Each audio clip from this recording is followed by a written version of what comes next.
Hi guys, welcome to this video tutorial on how to organise your data that you've collected during your behavioural observations. Now this video is specifically for those people that have used a continuous focal sampling method. So it's for those people that have used a method which enabled them to be able to collect every single thing an animal does, from durations of behaviour through to frequencies of behaviour, which you can later calculate as rates. So I've already input some example data into this spreadsheet. And what I'm going to do first is just talk you through what I've actually put here so far. And then what we'll do is we'll expand on this so you can see exactly how I have used the formulas that I have in order to produce these data. So first of all, then, I guess the first thing I want to say that you guys should be completely familiar with is that when you're working with inputting data into Excel, there are general rules that you need to follow. And those are the rules of columns and rows. Okay, so remember, you probably learned this from last year, that rows represent variables. Okay, sorry, columns represent variables and rows represent your data points. Okay, so just to reiterate, columns represent your variables and rows represent the data points. So what we've got here then for our variables, these are the things we're actually interested in to see what affects our data. We've got date, we always put date as standard.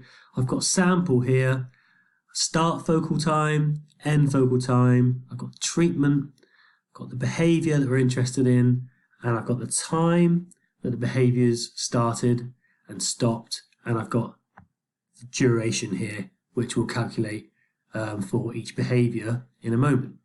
Okay, ignore this, these data over here for a moment. This is the start of a summary table, okay, which I'll talk you through in a moment. What we need to focus on first is this data here.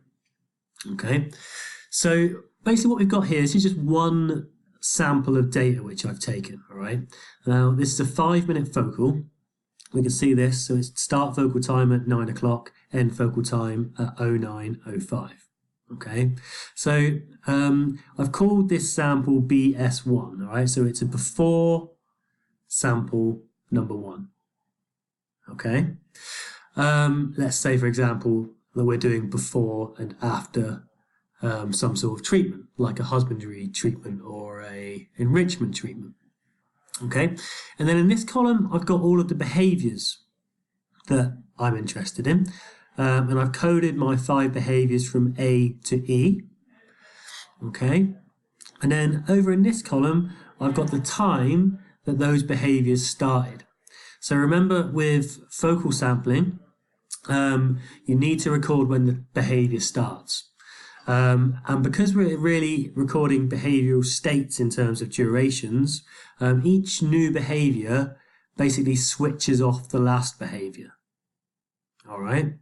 If you've recorded behavioural events that occur during these states, then you'll probably want to analyse those separately, and it may be worth looking at the video on how to organise behavioural sampling data. So let's have a look at how we set these times up then. So whenever you do focal sampling, whenever you start your timer, you then need to record the first behaviour immediately. So in this case, I started the timer at 9 o'clock, okay, and at 9 o'clock, the animal was performing behaviour B. All right, so that's the time I've put in here. And it performed behaviour B for quite a while, actually. Until 09:01:23, actually, okay, and then it started to perform behaviour A. Okay, so let's say behaviour B might be resting. Let's say behaviour A is walking. All right, so walking then switches off resting, and now it's walking. Okay, and it walks around for a bit until 09:02:47, and then it performs behaviour B again.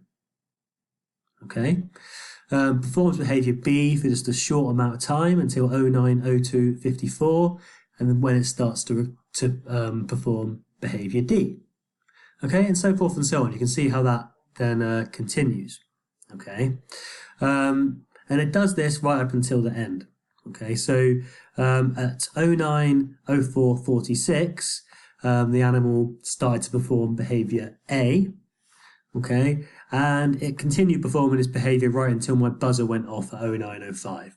So what I've done here is I've just indicated the end of the focal with an end in there, just so I know that this is when behavior A at the end is switched off. Okay? So great. Once we've got that input, we can then go on to calculate the durations that each behavior is performed for. Okay, but before we do that, I first want you to just input the data you've got for your sample so far in the way that it is inputted here. Once you've done that, go on to the next video and we'll calculate the durations.